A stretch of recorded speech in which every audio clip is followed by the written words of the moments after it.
नमस्कार, जनतंत्र टीवी देख रहा मेरे साथ मैं हूं शंकर दत्त पंत। खबरों की शुरुआत करते हैं। पंजाब के मुख्यमंत्री कैप्टन अमरिंदर सिंह मंगलवार को केंद्रीय गृह मंत्री अमित शाह से मिलने के एक दिन बाद प्रधानमंत्री नरेंद्र मोदी से उन्होंने मुलाकात की।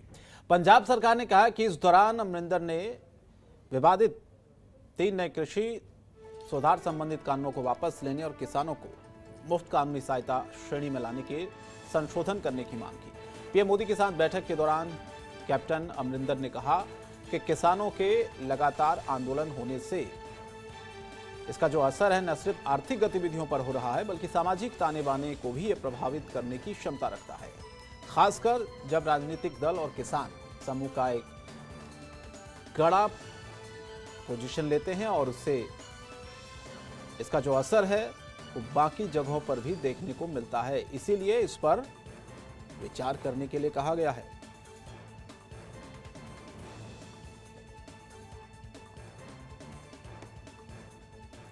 पंजाब के मुख्यमंत्री कैप्टन अमरिंदर सिंह ने दिल्ली में केंद्रीय स्वास्थ्य मंत्री मनसुख मांडविया से मुलाकात की है। इससे पहले बता दें, कैप्टन अमरिंदर सिंह ने कांग्रेस अध्यक्ष सोनिया गांधी और केंद्रीय गृह मंत्री अमित शाह से मुलाकात की।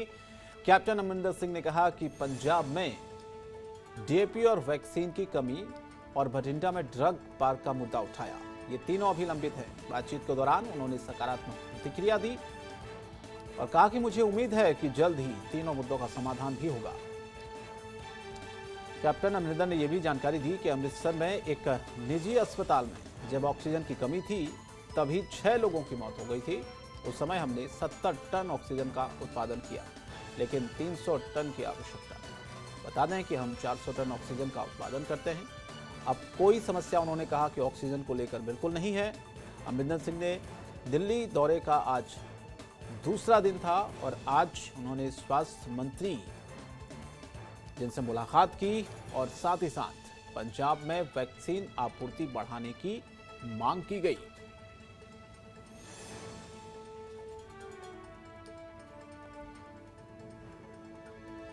की शॉर्टेज है, एक हमारी वैक्सीन कोविड की वैक्सीन की शॉर्टेज है और तीसरा हमने बठिंडा के लिए एक ड्रग पार्क, ये 3 चीज़ें हमारी पेंडिंग थी, तो उनसे बात की। He is a very positive response. तो मैं आज करता हूँ कि जल्दी ही तीनों चीज़ों का कोई हल निकालेंगे। हरियाणा के मुख्यमंत्री मनोहर लाल ने राष्ट्रीय स्वास्थ्य मिशन हरियाणा की 7वीं जनरल बॉडी मीटिंग की अध्यक्षता की। बैठक के दौरान स्वास्थ्य मंत्री अनिल विज ने मुख्यमंत्री को अवगत कराया कि राज्य के कोविड प्रबंधन मॉडल से प्रभावित होकर थाईलैंड सरकार इस संबंध में स्वास्थ्य विभाग के संपर्क में है। बैठक में मुख्यमंत्री को अवगत कराया गया कि उनके निर्देशानुसार दृष्टिहीनता नियंत्रण कार्यक्रम के विस्तार के लिए प्रदेश के सभी 22 जिलों में नेत्र बैंक स्थापित किए गए हैं। इसी के साथ ये भी बताया गया कि विभाग जल्द ही अस्पतालों में कार्यात्मक रसोई की सुविधा शुरू करने जा रहा है। साथ ही जिस तरह से सरकारी स्कूलों के बच्चों को आरबीएसके के तहत स्वास्थ्य सुविधाएं प्रदान की जाती हैं, उसी तरह से निजी स्कूलों के आर्थिक रूप से कमजोर वर्ग श्रेणी में आने वाले बच्चों को भी आरबीएसके के तहत स्वास्थ्य लाभ प्रदान किया जाएगा। बैठक में यह भी बताया गया कि भारत सरकार की ई संजीवनी ओपीडी सेफ होम ओपीडी पहल की 8वां स्थान मिला है और इसी के तहत राज्य में लोगों को 24 घंटे परामर्श प्रदान किया जा रहा है। इसके उपरांत स्वास्थ्य मंत्री अनिल विज ने अधिकारियों को औचक निरीक्षण करने को कहा ताकि राज्य के लोगों के लिए ई संजीवनी परामर्श सेवा 24 घंटे उपलब्ध होना सुनिश्चित हो।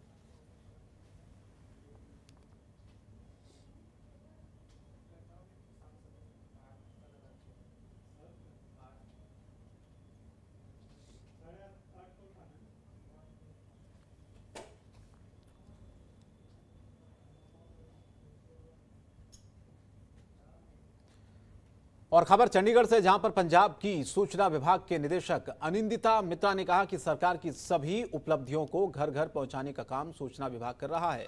नए युग को प्रचार के लिए सोशल मीडिया का ज्यादा इस्तेमाल करें।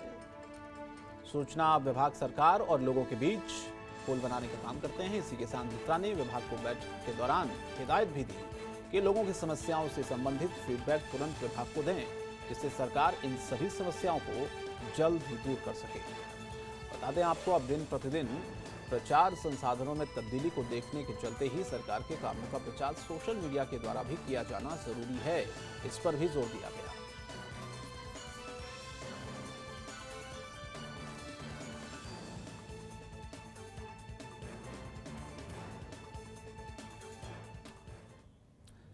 और शिरोमणि अकाली दल के प्रवक्ता डॉक्टर दलजीत सिंह चीमा ने कांग्रेस सरकार से कई सवाल किए। उन्होंने कहा कि वो बताए कि पंजाब की जनता से किए गए किसी भी वादे को पूरा करने में सरकार जो नाकामी है उसके लिए वो किसे जिम्मेदार ठहराती है।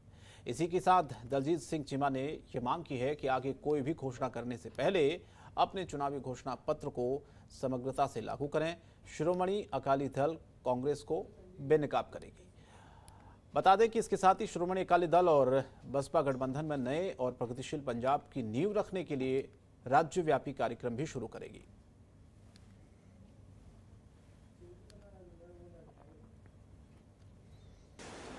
इलैक्शन का समा बिल्कुल नेड़े आ गया, पर मैं कांग्रेस पार्टी की लीडरशिप नूं ये जरूर पूछना चाहुंदा कि कृपा करके दसो कि जिहड़ा एडा वड्डा इलैक्टोरल फ्रॉड पंजाब की जनता दे नाल कांग्रेस पार्टी ने किया, उहदे वास्ते सही मुजरम कौन है?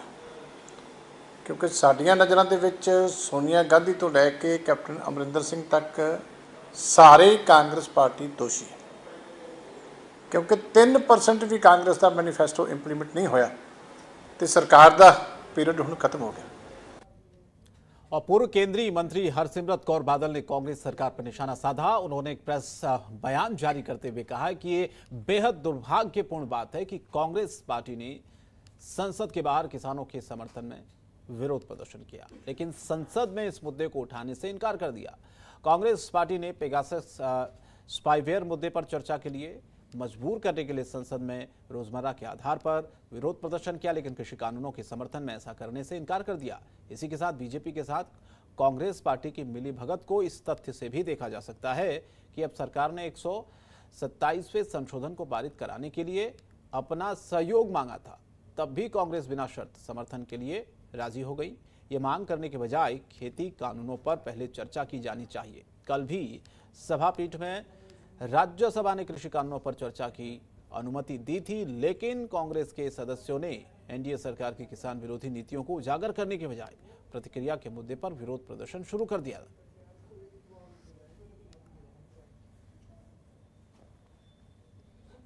स्थित भाजपा की जुगलबंदी सामने देखने ਨੂੰ ਆਏ। ਭਾਵੇਂ शुरुआत 'ਚ समझ नहीं आई गल, लेकिन अखीर 'ਚ ਅੱਜ जब ये सत्र खत्म होया साफ तरीके दे नाल बिल्कुल क्लीयर हो गई है किवें कांग्रेस ने बाहर किसानां दी गल कीती ते अंदर जाके जिहड़ी सब तो वड्डी पार्टी, जोर तो उन्हां दा ही चलदा हैगा ना जी, कांग्रेस ते उन्हां दी अलायंस पार्टनर जिन्हें सब तो वड्डे नंबर लोक सभा या राज्य सभा 'ਚ उन्हां दे ही हैगे, अंदर जाके एक दिन भी किसानां दी गल नहीं, बल्कि रोज प्लैकार्ड पेगासस जासूसी दे, रोज नारे जासूसी दे, 3.5 हफ्ते हाउस नूं चलन नहीं दिता जासूसी दे मुद्दे 'च। स्थित भाजपा दी जुगलबंदी। और झज्जर में पहले से निर्धारित कार्यक्रम के अनुसार गांव खानपुर खुर्द में लाडो की बगिया ऑक्सीजन का विधिवत रूप से शुभारंभ हुआ। इस कार्यक्रम में सीएम मनोहर लाल खट्टर वर्चुअली तरीके से जुड़े और इसी दौरान सीएम मनोहर लाल ने जिले की बेटियों, धापा की ताई और स्वयं सहायता समूह की महिलाओं से कार्यक्रम के दौरान वर्चुअली संवाद भी किया। कार्यक्रम में खास बात यह रही कि जिले की 500 बेटियों ने एक साथ पौधारोपण कर पर्यावरण संरक्षण का एक बड़ा संदेश दिया। कार्यक्रम में खेल एवं सांस्कृतिक प्रोग्राम का भी आयोजन किया गया था।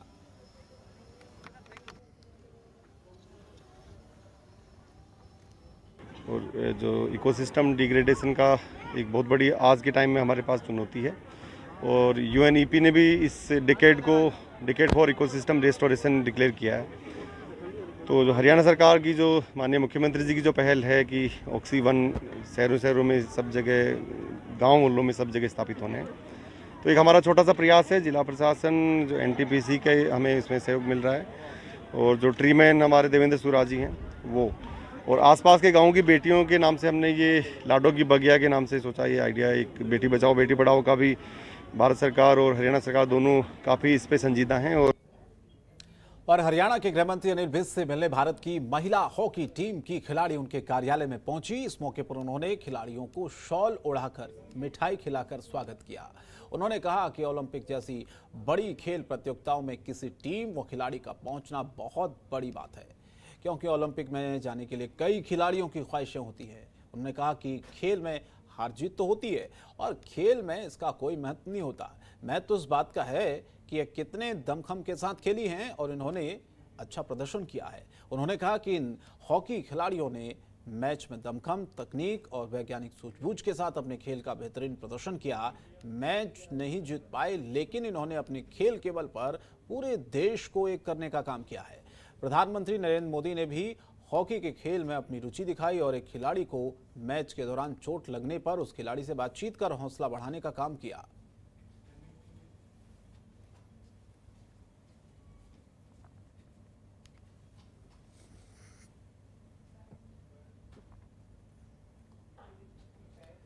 और स्वतंत्रता दिवस के दौरान पंजाब में किसी तरह की कोई अनहोनी ना हो, इसके लिए कमिश्नरेट पुलिस ने पूरी तैयारी कर ली है। लुधियाना में पुलिस की तरफ से रेड अलर्ट जारी कर दिया गया है। सुरक्षा की जिम्मेदारी खुद पुलिस कमिश्नर राकेश अग्रवाल ने अपने हाथ में ली है और इसके साथ ही 16 अगस्त तक लोगों की समस्याओं की सुनवाई बंद कर दी गई है।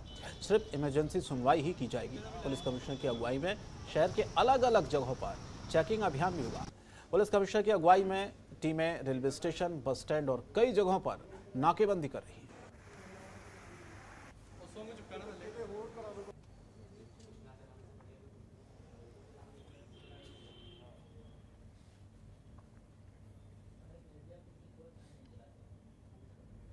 और खनन मंत्री मूलचंद शर्मा की खनन विभाग के अधिकारियों के साथ हो रही बैठक खत्म हो गई है और इस बैठक के बाद मूलचंद शर्मा ने कहा कि आज विभाग के जितने अधिकारी फील्ड में नियुक्त हैं उन सभी की बैठक चंडीगढ़ में बुलाई गई थी।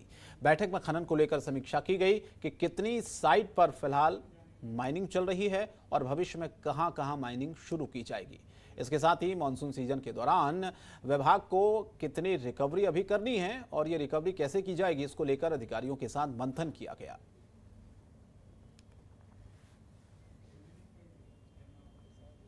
माइनिंग के जितने अधिकारी हमारे फील्ड में हैं, जो अधिकारी लोग हैं, सबने जॉइंट मीटिंग की है कि कितनी माइनिंग आने वाले समय खुलेंगी और कितनी चालू हैं और कितनी अभी रेन्यूअल का सीजन है में कितनी रिकवरी बाकी है। उस पर सबने चर्चा करी है कि हमने माइनिंग को किस तरह बढ़ाया जाए और जो चोरी दूसरे प्रदेशों से जो माइनिंग आती है उसको कैसे रोका जाए। उस पर हमने विचार एक बैठक की है। भाई हमने माइनिंग को, जो प्रदेश की माइनिंग उसको ठीक करने के लिए जो बाहरी है उस पर बैन लगाना। खबरों के निष्पक्ष विश्लेषण के लिए सब्सक्राइब करें Jantantra TV and press the bell icon. Never miss any update.